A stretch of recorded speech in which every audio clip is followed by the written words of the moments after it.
Menteri Ketenaga Social Welfare ubah polling do hakakatnyo terik risau, ula pentip Ketenaga Social Welfare and Police, kala betha yaki banwan ra yaka amendments and rules, ne ki jingkala bat ki kyndon, haka ain prevention of illicit traffic in narcotic drugs and psychotropic substance, PIT and DPS Act 1988. Banwan ra yaka iatreilang ban iakhun persya yaka thma drok.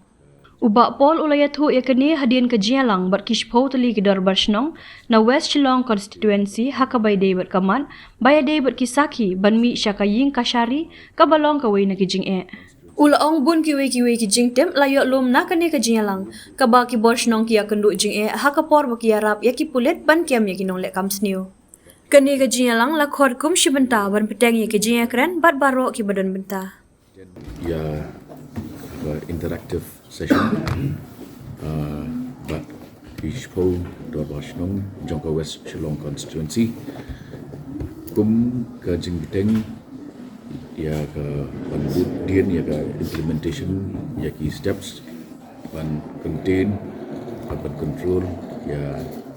ke jema bami na ke jengkai bean ya ki drugs di kot kenang ya ke Kishpo Dorbar kum ke jing sedang namar kami ke constituency ke dehi ke kebun duki kebun hati hotspots jom kini ke drug trafficking di kejingikan ya kebala ten borok ki shfu dormasong ladan langru SP juga district dan DC juga district ki officers jom ke social welfare department but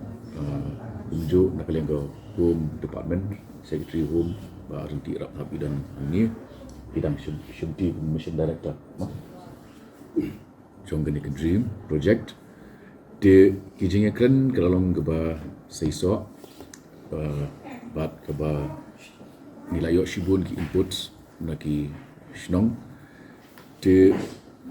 briefly di boom palak points palai keren dari lingkot kalong kemudian kong shwa kalong ba kumdo bangin institutionalize ya kejing shim benta joki dot bashnong kebamut bakin long ke benta jong kanika dream mission ya ke bago policy statement ru ong kumta baki dei lupaki stakeholders di ladang impact ya ke statement hanya kelakkan syai ba community engagement through village health councils di ngirang perhat ba in constitute but institutionalized no ya kini council kabar kalong ba ngilap tip bu ba nakalian ke polis ba kyndon ki jingja jong ke jing subay ke jing dan joki breu ki badi drugs kadon ka emergency number 112 she's back at r ya ki ba ke lak baik in phone but nang tu bedaki polis ki ya ka badon kam ka ba lai ke badon kam bah kolong ba apa jong ke jengkran kelami baki dan gibun ki breu ki ba syakem tambah ki like no kloy andai na benda jong kini de ni ladap kumbala pentip mana kini ni ladap pan constitute ya kini ke advisory board apa jong ke NDPS Pets Act but kini ke advisory board dah bagi tahu ya ka kamut ba ki case jong kini ki offenders baru ni put up ya ki case jong ki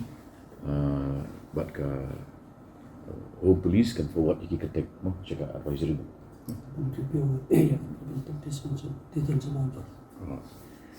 di ke detention ke pemut ke wala ben sedang nak ndru benai but hari ndru benai kini ke advisory board ke syok ban review iki case di ke pemut bagi hapan pen klaim bahai iki case kenang ba kini ki offenders kila ben lek hadu license apa jongka detention kebasau kelong ba ke ingin propose ru ba ringkat ba ke home police department ba kyndon ki rule ki ba khamlong stringent ki ba kham ting e apa jong kini ka act kenang ba kanum don ke harassment ki brio ki balik kum ki witness lani ki complainant